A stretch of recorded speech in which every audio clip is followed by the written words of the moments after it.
Hello दोस्तों, स्वागत है आपका हमारे यूट्यूब चैनल सोशियोलॉजी क्लासेस पर। तो आज हम देखने वाले हैं प्रश्नों की सीरीज का अगला भाग। तो आइए देखते हैं आज का पहला प्रश्न। तो आज का पहला प्रश्न है कि राजनीतिक आधुनिकीकरण एक बहुमुखी प्रक्रिया है जिसमें मानवीय विचारों एवं क्रियाओं के समस्त क्षेत्रों में वे परिवर्तन शामिल हैं जिन्हें निरूपित किया जाता है। तो यह कथन किससे संबंधित है कि किसने कहा कि राजनीतिक आधुनिकीकरण एक बहुमुखी प्रक्रिया है जिसमें मानवीय विचारों एवं क्रियाओं के समस्त क्षेत्रों में परिवर्तन शामिल होते हैं जिन्हें निरूपित किया जाता है। तो विकल्प दिया है C.E. वेल्स जूनियर, बेंजामिन स्टार्टजन या हंटिंगटन ने या पॉल ब्रास ने। तो पॉल ब्रास का कथन हंटिंगटन का कथन है कि राजनीतिक आधुनिकीकरण एक बहुमुखी प्रक्रिया है जिसमें मानवीय विचारों एवं क्रियाओं के समस्त क्षेत्रों में वे परिवर्तन शामिल हैं जिन्हें निरूपित किया जाता है। अगला है राजनीतिक संस्कृति। राजनीतिक संस्कृति के अधिग्रहण की प्रक्रिया को कहते हैं राजनीतिक आधुनिकीकरण, राजनीतिक सामाजिकरण या राजनीतिक संस्तरीकरण या राजनीतिक वैधता। तो इसका राइट आंसर हो जाएगा बी, राजनीतिक सामाजिकरण होगा जब राजनीतिक संस्कृति को ग्रहण करेंगे। तो अगला है सूची 1 में श्रमिक संघवाद का सिद्धांत दिया है और सूची 2 में विद्वान। तो सुमेलित कीजिए नीचे दिए गए कूटों का चयन करते हुए। तो श्रमिक संघवाद का सिद्धांत और विद्वान। तो आर्थिकीवाद का सिद्धांत किसने दिया है? तो यह लेनिन है। समावेशन का सिद्धांत ट्रॉट्स्की से संबंधित है। कुलीन तंत्र का लौह नियम रॉबर्ट मिशेल से संबंधित है। और न्यासिता की जो अवधारणा या सिद्धांत है यह गांधी जी ने दिया है। तो इसका राइट आंसर हो जाएगा 1, 3, 2, 5 बी। अगला है निम्न कथनों पर विचार कीजिए कि जाति विशेषज्ञ की प्रधानता होती है जब जाति संख्या में प्रचुर हो, अनुष्ठानिक सुचितापूर्ण हो, राजनीतिक रूप से शक्तिशाली हो या ज्ञान का अधिकांश भूस्वामी हो। तो इसमें से कौन प्रभु जात की विशेषता होगी या प्रधान जात की विशेषता होगी? तो यह चारों प्रधान जात की विशेषता है कि संख्या में अधिक हो या अनुष्ठानिक शुद्धता हो, राजनीतिक रूप से शक्तिशाली हो या गांव के अधिकांश भूमि के स्वामी हो। तो इसका राइट आंसर हो जाएगा डी। अगला प्रश्न है भारतीय संविधान के निम्नलिखित में से कौन से अनुच्छेद के तहत भारत में अल्पसंख्यकों के हितों की सुरक्षा की गारंटी दी गई है? अनुच्छेद 27-28 या अनुच्छेद 29-30। तो इसका राइट आंसर यहीं पे है, तो बी, अनुच्छेद 29-30 के अंतर्गत यह शामिल किया गया जिसमें भारत के अल्पसंख्यकों के हितों की सुरक्षा की गारंटी दी गई है।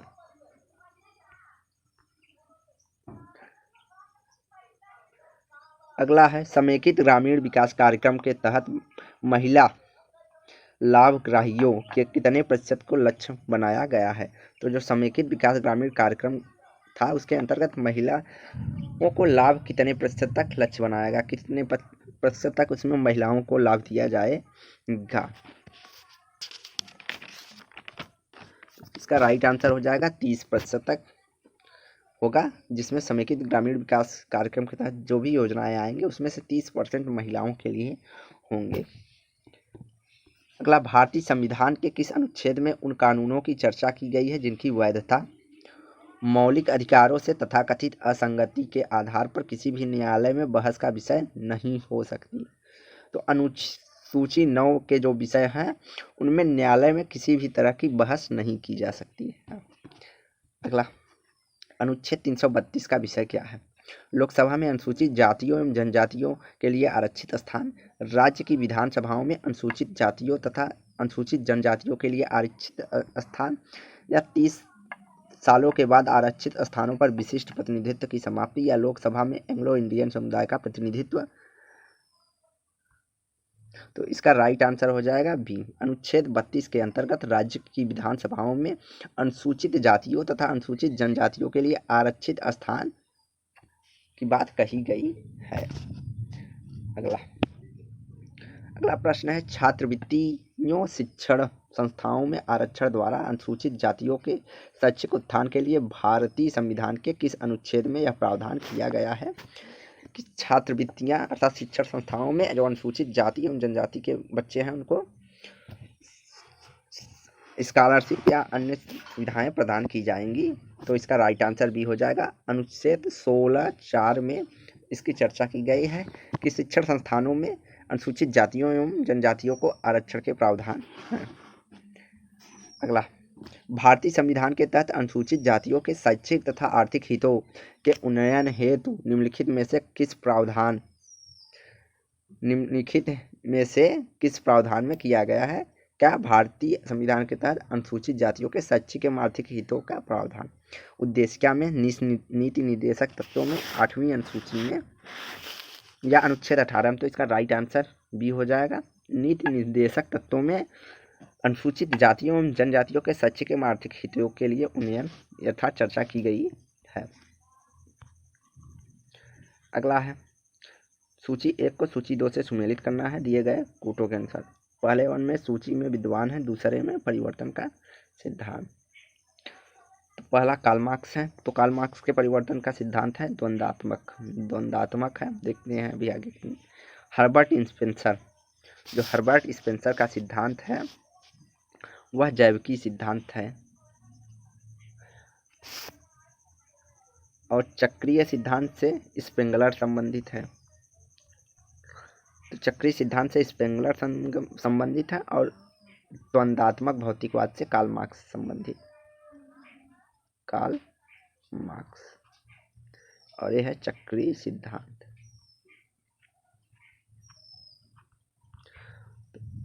तो राइट आंसर हो जाएगा 1 का 3, 2 का 1।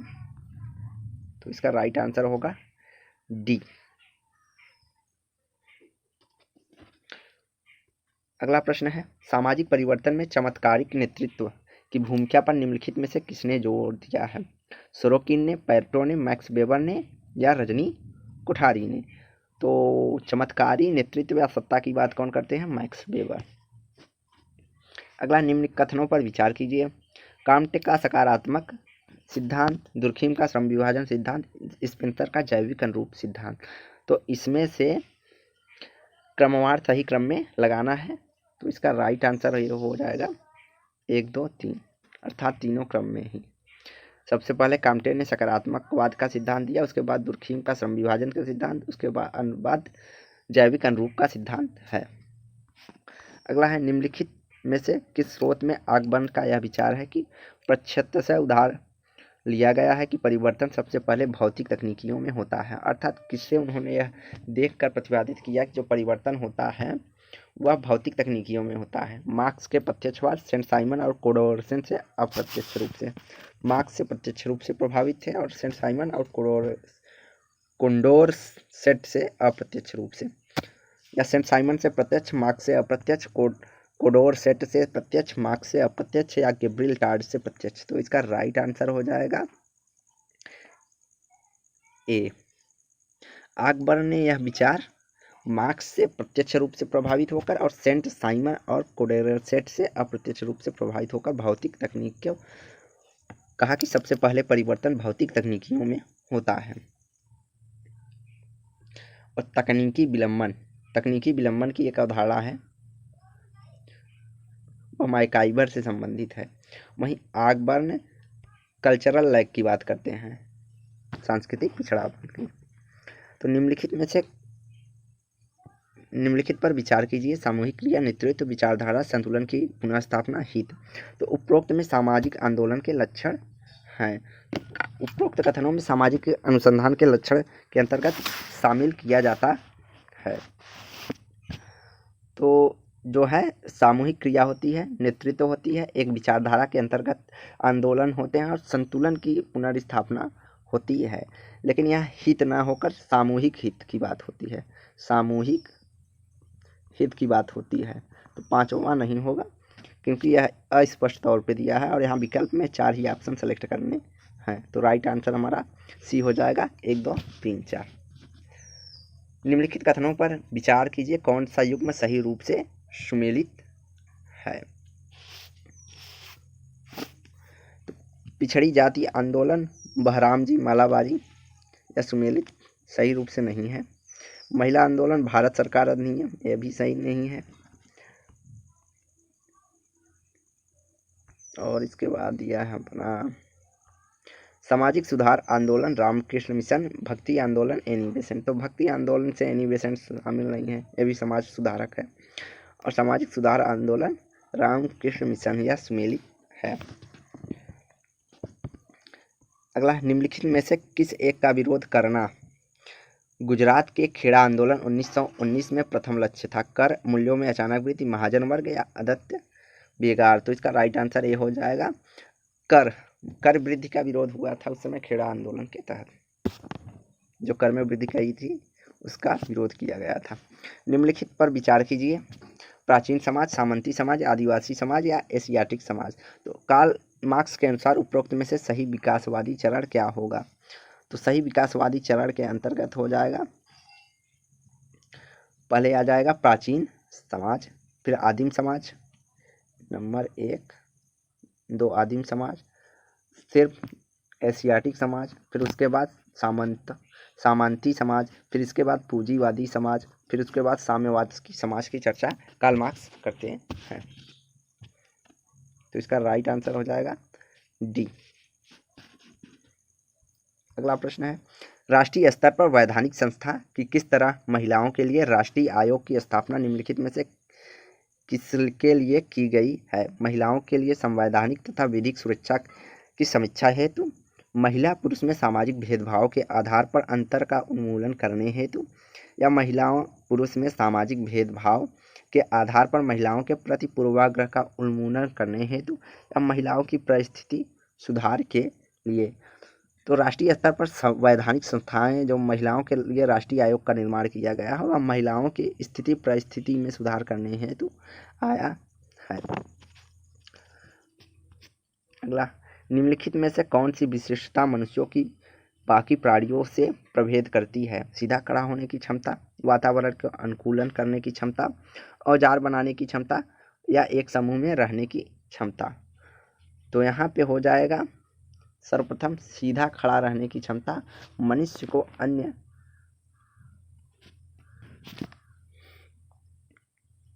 बाकी प्राणियों से विभेद करता है। तो यहाँ पे थोड़ा विवादित है, सबसे अलग प्रश्न हो जाएगा औजार बनाने की क्षमता। औजार बनाने की क्षमता मनुष्य को अन्य जातियों से अर्थात प्राणियों से भी अलग करती है, क्योंकि सीधा खड़ा रहना तो चैंपैंजी जैसे आदि के अंतर गुण पाया जाता है। तो एक है सीधा खड़ा होना, सीधा देखना, या अपनी गर्दन को घुमा सकना, और अंगूठे का मुड़ा, अंगूठे की पकड़ मजबूत बनाना, ये सब मनुष्य को अन्य प्राणियों से अलग बनाते हैं। तो इसे आयोग ने इसका राइट आंसर ए माना है, लेकिन हमारे हिसाब से लगता है इसका आंसर सी होना चाहिए। अगला है, पुनर्जनन की जैविक क्षमता को कहते हैं उर्वरता, ब्रह्मचर्य, बांझपन, जनन शक्ति। तो इसका राइट आंसर हो जाएगा डी, जनन शक्ति कहेंगे। अगला, राजनीतिक आधुनिकीकरण के साथ चलती है निरक्षरता, राजनीतिक भागीदारी, नगरीकरण, जनसंचार माध्यमों का उपयोग। तो राजनीतिक आधुनिकीकरण के साथ निरक्षरता साथ चलती है, यह गलत है। बाकी राजनीतिक भागीदारी चलती है, नगरीकरण भी होता है, जनसंचार के माध्यमों का उपयोग भी होता है। तो इसका राइट आंसर हो जाएगा डी। अगला प्रश्न है, निम्नलिखित कथनों पर विचार कीजिए कि सत्ता में शामिल हैं वैधता, योग्यता, शक्ति या नियमितता। तो यहाँ पे सत्ता में शामिल होगा, सत्ता में एक तो योग्यता, दूसरा शक्ति। तो सत्ता में योग्यता और शक्ति शामिल होती है, तो इसका राइट आंसर हो जाएगा बी। और सत्ता नियमितता अर्थात नियमित सत्ता किसी के पास रहती नहीं है, सत्ता आती जाती रहती है, तो इसलिए नियमितता नहीं होगी। हाँ, बेशक सत्ता में वैधता पाई जाती है, तो सत्ता में शक्ति की वैधता होती है, शक्ति जब वैधता पाती है तभी सत्ता का रूप लेती है। लेकिन यहाँ ऑप्शन सिमिलर नहीं दिए हैं, इसलिए केवल 2 और 3 होगा। अगला, निम्नलिखित तत्वों पर विचार कीजिए। मौसम के अनुसार प्रव्रजन, साप्ताहिक यात्रा करना, अस्थायी अथवा अर्धस्थायी आधार पर आवास परिवर्तन, जनगणना के पूरे समय के दौरान अपने आवास के बाहर रहना। उपरोक्त कथन में से भारतीय जनगणना के प्रवासी परिभाषा को करने के तत्व हैं, अर्थात प्रवासी को किस हिसाब से हम परिभाषित कर सकते हैं। तो इसका राइट आंसर हो जाएगा केवल डी, कि जनगणना के पूरे समय के दौरान अपने सामान्य आवास से अर्थात अपने घर से बाहर रहना भारतीय जनगणना को प्रवासी रूप में सम्मिलित करती है।